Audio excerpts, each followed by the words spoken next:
నమస్తే, welcome to one TV news. ముందుగా bulletin లో హెడ్లైన్ చూద్దాం.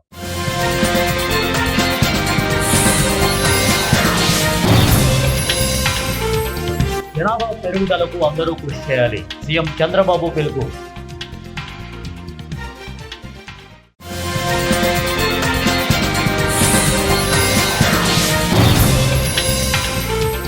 దశల వారీగా ప్రభుత్వంతో చర్చించి ప్రయోజనాలు సాధించుకుంటాం.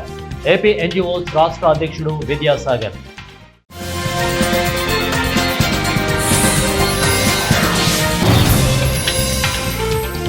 ఓ రోగిపై దాడికి ప్రయత్నించిన కడప జిల్లా బద్వేలు వైద్యుడు.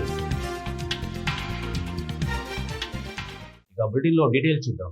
ఏపీ ఎన్జీఓస్ రాష్ట్ర నూతన అధ్యక్ష కార్యదర్శులుగా ఎన్నికైన విద్యాసాగర్, డివి రమణ మొదటిసారి విజయనగరం జిల్లాలో పర్యటించారు. ఈ సందర్భంగా రాష్ట్ర నూతన అధ్యక్షులు విద్యాసాగర్ మాట్లాడుతూ అసోసియేషన్ ను బలోపేతం చేయాలని కోరారు. ప్రభుత్వ ఉద్యోగులుగా మన వంతు కర్తవ్యాన్ని నిర్వర్తిస్తూ ప్రభుత్వం నుంచి మనకు రావాల్సిన ప్రయోజనాలను తప్పక నెరవేర్చుకోవడానికి ప్రణాళికను రూపొందించుకున్నట్టుగా వెల్లడించారు. ఇక విజయనగరం జిల్లాతో ఉన్న అనుబంధాన్ని గుర్తు చేసుకుంటూ ఇంతకు ముందు ఈ జిల్లాలో దిశానిర్దేశం చేసిన ఉద్యోగ నాయకులను వారి స్ఫూర్తిని గుర్తించుకొని అసోసియేషన్ కోసం అంకిత భావంతో పనిచేస్తామన్నారు. రానున్న రోజుల్లో ప్రభుత్వంతో దశల వారి చర్చలు జరిపి ఉద్యోగ ఉపాధ్యాయులకు ప్రయోజనాలు కల్పించే దిశగా ఏపీ ఎన్జీఓ అసోసియేషన్ పనిచేస్తుందని వారు తెలిపారు. ఉద్యోగులు, పంచాయతీ సెక్రటరీస్ ఎవరైతే ఉన్నారో పెన్షనర్స్ వారందరికీ కూడా నా ధన్యవాదాలు తెలియజేస్తున్నాను. అలాగే విజయనగరం జిల్లాకి మొట్టమొదటిసారిగా 74 సంవత్సరాల చరిత్ర కలిగిన ఏపీ ఎన్జీఓ అసోసియేషన్ లో మొట్టమొదటిసారిగా ప్రధాన కార్యదర్శి పదవి డివి రమణని ఇవాళ ఏకగ్రీవంగా ఎన్నిక చేసుకోవడం జరిగింది. ఆ పదవి విజయనగరానికి వచ్చినందుకు, రాష్ట్ర ప్రధాన కార్యదర్శిగా ఆయన ఎన్నికైనందుకు కూడా నేను జిల్లాకి, రమణ గారికి కూడా అభినందనలు తెలియజేస్తున్నాను. వస్తే గత సంవత్సర కాలంగా గత 5 సంవత్సరాల్లో ఉద్యోగులు పడని ఇబ్బంది లేదు. రివర్స్ పిఆర్సీకి వెళ్ళాం, హెచ్ఆర్ఏని 20 నుంచి 16కు తీసుకున్నాం, ఫిట్మెంట్ ని 27 నుంచి 23కు తీసుకున్నాం. గత 2017లో ఏదైతే పెన్షనర్స్ కి అడిషనల్ క్వాంటమ్ ఆఫ్ పెన్షన్ ని 10%, 15% ఇచ్చారో దాన్ని 12%, 7% కుదించడం జరిగింది. హెల్త్ కార్డులు ఎక్కడ పనిచేయని పరిస్థితి కలిగింది. దానితో పాటు మాకు సంబంధించిన జీపీఎఫ్లు కానివ్వండి, ఏపీజీఎల్ఏలు కానివ్వండి, సరెండర్ లీవ్లు కానించి మా ఉద్యోగులకు సంబంధించిన ప్రతి ఒక్క మేము దోచుకున్న డబ్బులను కూడా ప్రభుత్వం చెల్లించకుండా 27,500 కోట్ల రూపాయలని బకాయిలు పెట్టడం జరిగింది. నూతన ఆశలతో మరి కొత్త ప్రభుత్వం, కూటమి ప్రభుత్వం వీటన్నిటికీ చెక్ చెప్పే పరిస్థితి ఉంటుందని చెప్పి కొత్త ప్రభుత్వం అనుకున్నాం. కొత్త ప్రభుత్వం వచ్చిన తర్వాత 1వ తారీఖు ఉద్యోగులకు, ఉపాధ్యాయులకు, పెన్షనర్స్ కి 1వ తారీఖే జీతాలు ఇవ్వాలని చెప్పారు. అలాగే గత ప్రభుత్వం ఏదైతే 3,600 కేసులు మా మీద పెట్టిందో 3,600 కేసులు కూడా విత్డ్రా చేయమని చెప్పి ముఖ్యమంత్రి గారు చెప్పారు. అలాగే 27,500 కోట్ల దీంట్లో 7,500 కోట్ల రూపాయలని రిలీజ్ చేశారు. కానీ సంవత్సర కాలమైన ఉద్యోగులకు సంబంధించి గత 6 సంవత్సరాలుగా అపరిష్కృతంగా ఉన్న డిమాండ్స్ అన్నిటినీ అలాగే ఉంచారు. మేము కూడా కొత్త ప్రభుత్వం రాష్ట్రం ఆర్థిక పరంగా మిగతా అన్ని రంగాల్లో కూడా చిన్న భిన్నమై ఉంది, వ్యవస్థలన్నీ ఇబ్బందులు ఉన్నాయి. అందుకని కొత్త ప్రభుత్వానికి సమయం ఇవ్వాలి, వాళ్ళతో నిర్మాణాత్మకమైన సహకారాన్ని అందించాలి. ఈ రాష్ట్రాభివృద్ధిలో ఉద్యోగులు కూడా ముందుండాలి, ప్రభుత్వంతో సంఘీభావంతో ముందుకెళ్లాలనే ఉద్దేశంతోనే సంవత్సరం అయినప్పటికీ ప్రభుత్వం ఎక్కడా కూడా ఉద్యోగ సంఘాలు గొంతెత్తిన పరిస్థితి లేదు. ఇవాళ సంవత్సర కాలం అయింది, ప్రభుత్వం అందరి మీద దృష్టి పెడుతుంది, ఉద్యోగుల మీద దృష్టి పెట్టడం లేదన్న భావన ఇవాళ ఉద్యోగుల్లో, ఉపాధ్యాయుల్లో ఉన్నది.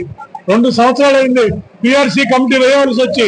2023లో వేయవలసిన పిఆర్సీ కమిటీని ఇవాళకి కూడా అపాయింట్ చేయకపోవడం అనేది ఉద్యోగుల్లో తీవ్రమైన అసంతృప్తి నెలకొంది. ఇంతవరకు జరిగిన 11 పిఆర్సీల్లో ఈ 74 సంవత్సరాల ఆంధ్రప్రదేశ్ చరిత్రలో డ్యూ డేట్ తర్వాత 2 సంవత్సరాలకు కూడా పిఆర్సీ కమిటీ అయిన సందర్భం ఇంతవరకు లేదనే విషయాన్ని రాష్ట్ర ప్రభుత్వానికి తెలియజేస్తున్నాం. 4 డిఏలు పెండింగ్ ఉన్నాయి. 4 డిఏలు పెండింగ్ ఉన్నాయి. ప్రభుత్వం వచ్చినాక ఒక్క డిఏ కూడా మంజూరు చేయని పరిస్థితి ఇవాళ ఉన్నది. కాబట్టి ఆ డిఏలు మంజూరు చేయాలని, సరెండర్ లీవ్లు ఏదైతే బకాయిలు ఉన్నాయో ముఖ్యంగా పోలీస్ సోదరులకు సంబంధించి 7 నుంచి బకాయిలన్నీ అలాగే ఉన్నాయి. కాంట్రాక్ట్ ఎంప్లాయీస్ రెగ్యులరైజేషన్, మరి అవుట్ సోర్సింగ్ ఎంప్లాయీస్ కి సంబంధించి వాళ్ళకి పనిలో సెక్యూరిటీ కల్పించటం, ప్రభుత్వ పథకాలలో వారిని భాగస్వాములు చేస్తానని ఏదైతే హామీ ఇచ్చారో ఆ హామీకి అనుగుణంగా రాష్ట్ర ప్రభుత్వం స్పందించవలసిన పరిస్థితి ఉంది. అందుకే రాష్ట్ర ప్రభుత్వానికి చెప్తున్నాం, రాష్ట్ర ప్రభుత్వం దృష్టి అందరి మీద ఉన్నది. రాష్ట్ర ప్రభుత్వ అభివృద్ధి జగన్నాథ చక్రాలు అన్ని వైపులా, అటు పక్క రాజధాని వైపు, ఇటు పక్క పోలవరం వైపు, అటు పక్క ఇన్వెస్ట్మెంట్స్ వైపు, అటు పక్క ఉపాధి కల్పన వైపు, అటు పక్క సోలార్ ఎనర్జీస్, వీటన్నిటినీ తేవటం, వీటన్నిటి మీద ప్రభుత్వం దృష్టి పెడుతుంది. తప్పు లేదు. ప్రతి ప్రభుత్వం యొక్క ప్రతి కార్యక్రమానికి మేము సమర్థవంతంగా ప్రజల్లోకి వాటిని తీసుకెళ్ళడానికి, నిర్మాణాత్మకంగా పని చేయడానికి సిద్ధంగా ఉన్నాం. కానీ ప్రజల్లో భాగమైన ఉద్యోగులు మేమేం అడగట్లేదు. మేము దాచుకున్న డబ్బుల కోసం మేము అడగటం బాధాకరం. మేము దాచుకున్న డబ్బుల కోసం మేము పోరాటం చేయాలనుకోవటం బాధాకరం. అందుకని మేము దాచుకున్న డబ్బులు ఏవైతే పెండింగ్లు ఉన్నాయో దశల వారీగా వాటిని రిలీజ్ చేయాలని, పిఆర్సీ కమిటీని అపాయింట్ చేయాలని, ఉద్యోగుల సమస్య మీద ప్రభుత్వం దృష్టి సారించవలసిన సమయం ఆసన్నమైందన్న విషయాన్ని ఉద్యోగుల్లో ప్రభుత్వం నుంచి మా వైపు చూడవలసిన పరిస్థితి, మా సమస్యలను కూడా. కడప జిల్లా బద్వేలులో ఓ డాక్టర్ వీధి రౌడీలా ప్రవర్తిస్తున్నాడు. ఆరోగ్యశ్రీని అడ్డు పెట్టుకుని బద్వేల్లోని సంజీవిని హాస్పిటల్ నిర్వాహకులు పేద ప్రజలను పీడిస్తున్నారని బాధితులు ఆరోపిస్తున్నారు. గత సోమవారం చీకటి వారిపల్లెకు చెందిన మాచుపల్లి చిన్న సుబ్బరాయుడు అనారోగ్య కారణంగా సంజీవిని వైద్యశాలలో అడ్మిట్ కాగా సుబ్బరాయుడిని పరీక్షించి ఇక ఉదరంపై భాగాన గడ్డ ఉందని వైద్యులు నిర్ధారించినట్లు తెలిపారు. పేదవాడిని అధిక ఖర్చులు భరించలేనని సుబ్బరాయుడు డాక్టర్కు తెలిపారు. ఆరోగ్యశ్రీతో మీకు ఉచితంగా ఎటువంటి ఖర్చు లేకుండా ఆపరేషన్ చేస్తామని వైద్యుడు చెప్పాడని సుబ్బరాయుడు తెలిపారు. పేషెంట్కు కొన్ని రకాల పరీక్షల నిమిత్తం పేషెంట్ బంధువులు డబ్బు చెల్లించారు. ఆపరేషన్ చేసే ముందు మరో 6,500 రూపాయలు నగదు చెల్లించాలని హాస్పిటల్ సిబ్బంది తెలిపారు. ఎటువంటి డబ్బు చెల్లించమని అవసరం లేదు, ఆరోగ్యశ్రీతో అన్ని చేస్తామని తెలిపి ఇప్పుడు డబ్బులు అడుగుతున్నారు. ఆ డబ్బుకు సంబంధించి రిసిప్ట్ కావాలని అడగడంతో బంధువులపై హాస్పిటల్ సిబ్బంది ఆగ్రహం వ్యక్తం చేశారు. ఎటువంటి రిసిప్ట్ ఇవ్వము, ఎక్కడికైనా వెళ్లి ఆపరేషన్ చేయించుకోమని ఆసుపత్రి సిబ్బంది నిర్లక్ష్యంగా సమాధానం ఇచ్చారు. జరిగిన విషయాన్ని మీడియాకు తెలుపుతారా అంటూ మైదుకూరు రోడ్డు టీ స్టాల్ వద్ద ఉన్న పేషెంట్ మనవడిపై వైద్యుడు సుమన్ దాడికి ప్రయత్నించాడు. ఇక స్థానికులు అడ్డుకోవడంతో అక్కడి నుంచి డాక్టర్ జారుకున్నాడు. మంగళవారం వచ్చి చంపి నీవు వచ్చి అయిపోతాను. మంగళవారం వచ్చి చంపేసి ఆమె మళ్ళా బిడ్డ తెచ్చుకోవాలి. నేను బిడ్డ పోయి మళ్ళీ కట్టిన తీసుకొని వచ్చి ఇంకా చేయండి అంటే వాళ్ళు ఏందో డబ్బులు అడగడం, అంతా బేరాలు పెట్టడం, 3,000 డబ్బు తీసుకొని ఆ బిడ్డ ఇచ్చింది. చాలా ఇంకా కొంతమంది ఖర్చం చేయంటే రసీదు ఇవ్వట. రసీదు ఇవ్వమంటే రసీదు వచ్చాము. సోమవారం వచ్చిన మనం కడుపులో గడ్డ ఉంటే సోమవారం వచ్చాము. సోమవారం వచ్చింటే కొన్ని టెస్టులు చేశారు. కొన్ని టెస్టులకు ఆ బిల్లు అవి ఒక 8,000 వరకు అయింది. అది సరేలే మంగళవారం వచ్చేసి ఆరోగ్యశ్రీ గారికి తమ్ము పెట్టామని చెప్పారు. వచ్చి తమ్ము పెట్టాము. తమ్ము పెట్టినానికి మీరు ఎలాంటి రూపాయి కూడా మీకు ఖర్చు కాదు, అంతా మాదే అని చెప్పారు. చెప్పి మళ్ళీ వీళ్ళు వచ్చేసి నిన్న వచ్చాము. నిన్న వచ్చాము బ్లడ్ తెచ్చుకోమన్నారు. నిన్న బ్లడ్ తెచ్చుకున్నాము. అది ఎక్కించండి అంటే డబ్బులు డిమాండ్ చేస్తాను. సరేలే అని ఈరోజు 3,000 డబ్బులు కూడా ఇచ్చాను. డబ్బులు కూడా తీసుకొని ఆ బ్లడ్ ఎక్కించారు. ఇప్పుడు ఆపరేషన్ చేయండి అంటే ఇప్పుడు మాకు వచ్చేసి 6,500 డబ్బులు కట్టండి, 10,000 రెడీగా పెట్టుకోండి, మీకు చేస్తామని చెప్పారు. చెప్పింటే ఇప్పుడు మళ్ళీ మాకు అమౌంట్ కట్టిన బిల్లు ఇవ్వండి సార్ అంటే వాళ్ళు బిల్లు ఇవ్వము మేము, అట్లయితే మేము చేయలేము, మీరు మీ ఇష్టము, మీరు ఎక్కడికన్నా వెళ్ళండి అని అంటున్నారు సార్.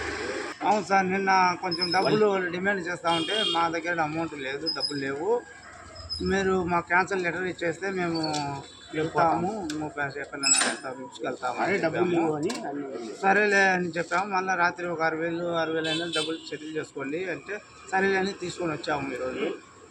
ఈరోజు వచ్చినా కూడా 6,000 కట్టిన బిల్లు ఇవ్వమంటే ఇవ్వడం లేదు, బిల్లు కట్టినట్టు బిల్లు ఇవ్వమంటే ఇవ్వడం లేదు. ఒక 16,000 వరకు అయింది సార్. జరిగితే బాగుంటుంది నాకు అంటే వాళ్ళు అమౌంట్ ఇంకా ఎక్కువ. జనాభా నిర్వహణపై సంచలన వ్యాఖ్యలు చేశారు సీఎం చంద్రబాబు. అప్పట్లో జనాభా నియంత్రణను ప్రోత్సహించి నష్టపోయామని, ఇప్పుడు జనాభా పెరుగుదల కోసం అందరూ కృషి చేయాల్సిన పరిస్థితి వచ్చిందని అన్నారు. ఇక 3 కంటే ఎక్కువ మంది పిల్లల్ని కంటేనే నిజమైన దేశభక్తి ఉన్నట్లని అన్నారు. చంద్రబాబు ఎంతమంది పిల్లలు ఉన్నా తల్లికి వందనం ఇస్తామని చెప్పి 15,000 ఇస్తున్నామని జనాభా పెరుగుదల కోసం అందరూ కృషి చేయాలని వారు అన్నారు. చైనా జనాభా నియంత్రణ వలన చాలా నష్టపోయిందని, జనాభా పెరుగుదల కోసం అందరం మాట్లాడాలని అన్నారు చంద్రబాబు. దక్షిణ భారతదేశంలో నియోజకవర్గాల సీట్లు తగ్గుతాయని ఆందోళన చెందుతున్నాయని అన్నారు. దానికి కారణం జనాభా నియంత్రణ చర్యలేనని వారు అన్నారు. ఇప్పుడు ఉమ్మడి కుటుంబాలను ప్రోత్సహించే పథకాలు అమలు చేయాల్సిన పరిస్థితి వచ్చిందని అన్నారు. తాను మహిళా పక్షపాతినని, ఎన్టీఆర్ మహిళలకు ఆస్తిలో హక్కు కల్పించారని, మహిళలకు ప్రత్యేకంగా మహిళా యూనివర్సిటీని ఏర్పాటు చేశారని వారు అన్నారు. నా తల్లి కట్టెల పొయ్యి మీద అన్నం వండి ఇబ్బంది పడింది, అందుకే నా ఆడపడుచులకు ఉచిత గ్యాస్ సిలిండర్లు ఇచ్చామని అన్నారు. డ్వాక్రా సంఘాల ద్వారా మహిళలు స్వయం సమృద్ధి సాధించారని అన్నారు. శక్తి సామర్థ్యాల్లో మహిళలు ఏమాత్రం తక్కువ కాదని, జనాభాలో 50% మహిళలు ఉన్నారని వారు అన్నారు. ఆర్టీసీ బస్సులు కండక్టర్లుగా మహిళలకు రిజర్వేషన్లు కల్పించామని అన్నారు చంద్రబాబు. ఒకప్పుడు జనాభా నియంత్రణ అన్నాం కానీ ఇప్పుడు జనాభా నిర్వహణ అంటున్నామని అన్నారు. తిరిగి ఉమ్మడి కుటుంబాలు రావాలని, దానికోసం ప్రత్యేకంగా ప్రోత్సాహకాలు ఇవ్వాలని వారు అన్నారు. పెద్ద కుటుంబాలను ప్రోత్సహించే విధంగా పథకాలు తీసుకువస్తామని, పాపులేషన్ మనకు ఒక పెద్ద ఆస్తి అని అన్నారు చంద్రబాబు. ఇప్పుడు చాలా దేశాల్లో వయసు మళ్లిన వారే అధికంగా ఉన్నారని, ఇప్పటి నుంచి భావితరాల భవిష్యత్తు కోసం, జనాభా నిర్వహణ కోసం అందరూ సహకరించాలని అన్నారు చంద్రబాబు. కూర్చున్న మనందరం ఒక ఆదర్శంగా ఆలోచించి ఎలాంటి కార్యక్రమాలు చేయాలనో గురుజాడ అప్పారావు గారు చెప్పిన స్ఫూర్తిని అర్థం చేసుకొని ఆ సమస్య ప్రకారం మనం ముందుకు పోవాల్సిన అవసరం ఉంది. ఒకప్పుడు జనాభా అంటే ఎక్కువ జనాభా ఉంది, నీళ్లు పెరగడం లేదు, ఆహారం పెరగడం లేదు, అదే మరిగా ఎయిర్ పెరగడం లేదు, గాలి పెరగడం లేదు, అనేక సమస్యలు వస్తాయని మనందరం కూడా పెరుగుదలపైనే ఫోకస్ చేశాం. కానీ ఈరోజు మనం చూడంగానే నేను కూడా అందులో ఒకడిని. నేను సమైక్య ఆంధ్రప్రదేశ్లో జనాభా నియంత్రణ కోసం ఆ రోజు ఫ్యామిలీ ప్లానింగ్కి ఎక్కువ ప్రోత్సాహాలు ఇచ్చాం. ఒక మాటలో చెప్పాలంటే ఆ రోజు నేను 2 పిల్లల కంటే ఎక్కువ ఉంటే స్థానిక సంస్థల్లో పోటీ చేయడానికి అర్హత లేదని నేనే చట్టాన్ని తీసుకొచ్చాను. ఈరోజు మళ్ళీ వచ్చి జనాభా నియంత్రణ కాదు, జనాభా నిర్వహణ చేయాలి, దీనిపైన మీ సూచనలు ఇమ్మని ఈ సమావేశాలు అడిగామంటే అది మార్పు. ఎవరైనా సరే ఒక్కొక్కసారి కొన్ని పాలసీలు తీసుకొచ్చినప్పుడు ఆ పాలసీలు కానీ తగిన ఫలితాలు రానప్పుడు, పరిస్థితులు మారినప్పుడు మళ్ళీ ఎప్పటికప్పుడు మనందరం కరెక్టివ్ మెజర్స్ తీసుకోకపోతే చాలా సమస్యలు వస్తాయి. ఒకప్పుడు జనాభా అంటే మీరు ఒకసారి చూస్తే చాలా పెద్ద ఎత్తున వేరే దేశాలు జనాభా ఎక్కువ ఉండే దేశాలని చాలా చులకనగా చూసేవాళ్ళు. ఈరోజు మీరు చూస్తే ఎక్కడ జనాభా ఎక్కువ ఉంటే ఆ దేశాలపైన ప్రపంచం మొత్తం ఆధారపడే పరిస్థితి వచ్చారంటే అది జనాభా విశిష్టత అని చెప్పి కూడా నేను మీకు తెలియజేస్తున్నా. జనాభా అనేది భారం కాదు, జనమే అతిపెద్ద ఆస్తిగా భావించే కాలం వచ్చింది.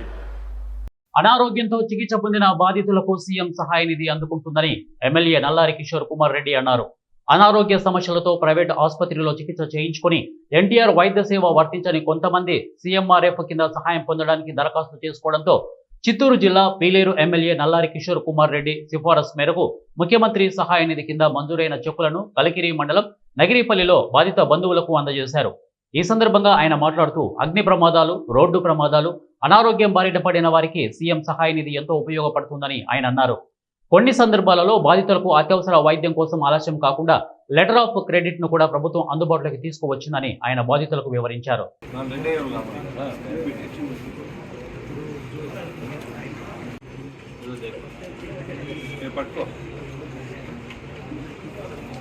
అనిల్ కుమార్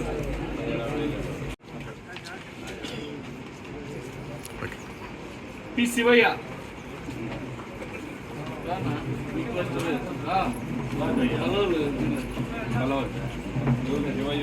నా శివయ్య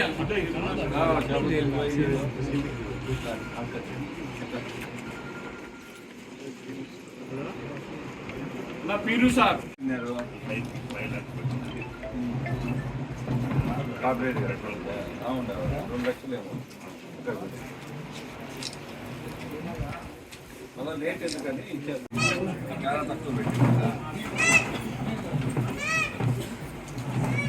జిల్లా వైరా మండల కేంద్రంలో మతిస్థిమితం కోల్పోయిన రోడ్డుపై భిక్షాటన చేస్తూ తిరుగుతున్న మహిళతో పాటు మరో వ్యక్తిని వైరా ఏసీపీ రెహమాన్, ఎస్ఐ రామారావు చేరదీసి సపర్యలు చేసి మానవత్వాన్ని చాటుకున్నారు. వైరాలో కొన్ని రోజులుగా మతిస్థిమితం కోల్పోయి భిక్షాటన చేస్తూ జీవితం కొనసాగిస్తున్న ఇద్దరిని రాత్రి పెట్రోలింగ్ నిర్వహిస్తున్న సమయంలో రహదారి పక్కన నిద్రిస్తున్న చిరిగిన బట్టలు, పెరిగిన జుట్టుతో రోడ్లపై తిరుగుతుంటే పోలీస్ స్టేషన్కు తీసుకువెళ్లి కడుపు నిండా భోజనం పెట్టారు. ఆ ఇద్దరి వివరాలు తెలుసుకునే ప్రయత్నం చేయగా వాళ్ళు మాట్లాడిన భాష అర్థం కాలేదు. ఏసీపీ రెహమాన్ తెలిపారు. అన్నం ఫౌండేషన్ అనాథ ఆశ్రమానికి తరలించారు. ఏసీపీ రెహమాన్, ఎస్ఐ రామారావు సిబ్బందిని స్థానికులు అభినందించారు. ఈ సందర్భంగా ఏసీపీ మాట్లాడుతూ ఆపదలో ఉన్న వారిని ప్రతి ఒక్కరూ ఆదుకోవాలని కోరారు. సమాజ సేవా కార్యక్రమాల ద్వారానే మానవ జన్మకు సార్థకత ఉంటుందని, ప్రతి ఒక్కరూ సేవా గుణాన్ని కలిగి ఉండాలని కోరారు. ఈ కార్యక్రమంలో అన్నం ఫౌండేషన్ సేవా సంస్థ నిర్వాహకులు Annam Srinivasarao, SI Ramarao, Konijerla SI Suraj, police సిబ్బంది పాల్గొన్నారు. ఒక మతిస్థిమితం లేని వ్యక్తి, అందాజా వయసు ఒక 35-40 సుమారు ఉంటుంది.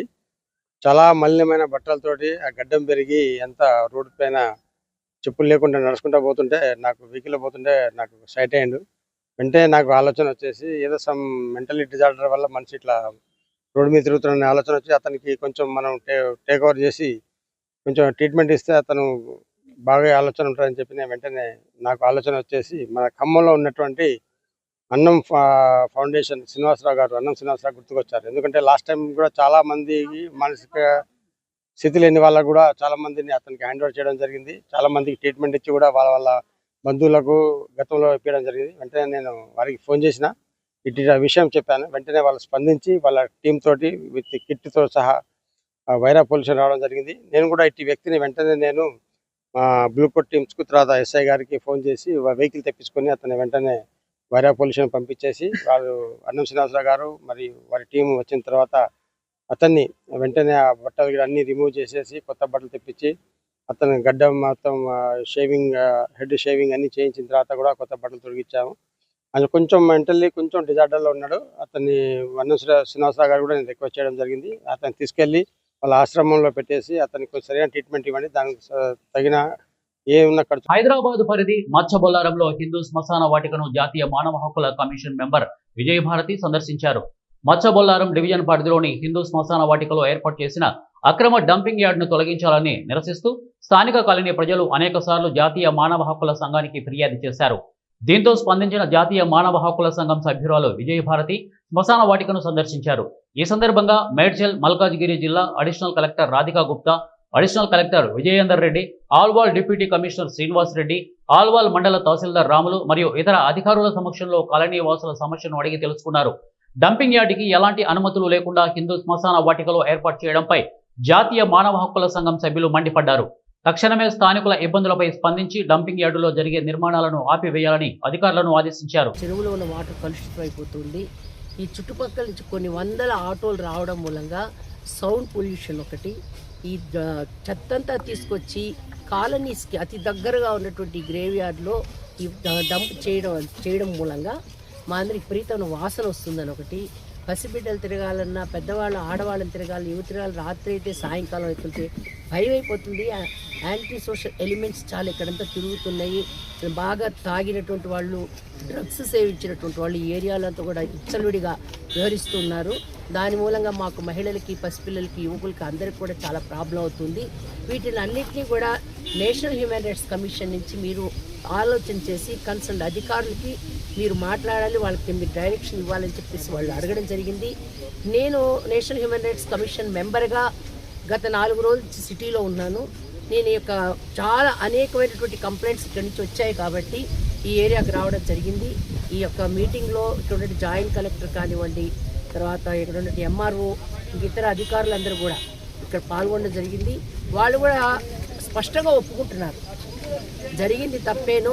ఎందుకంటే హిందూ గ్రేవ్ యార్డ్లో డంప్ చేయడము తప్పేను, మరొక వైపు నుంచి మాకు స్థలం దొరక్క మేము ఈ విధంగా చేయాల్సి వస్తుందని చెప్పి అన్నారు.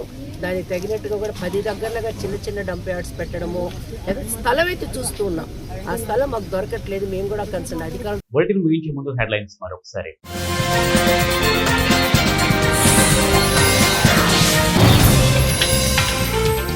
జనాభా పెరుగుదలకు అందరూ కృషి చేయాలి. సీఎం చంద్రబాబు పిలుపు.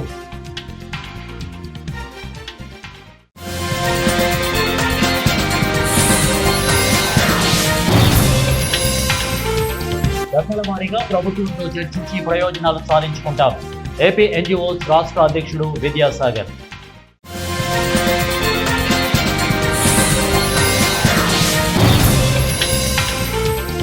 ఓ రోగిపై దాడికి ప్రయత్నించిన కడప జిల్లా బద్వేలు వైద్యుడు. ఇవి బులెటిన్ అప్డేట్స్. నెక్స్ట్ బులెటిన్ లో కలుద్దాం. Until then keep watching 1TV news. ప్రతిక్షణం ప్రజల పక్షం.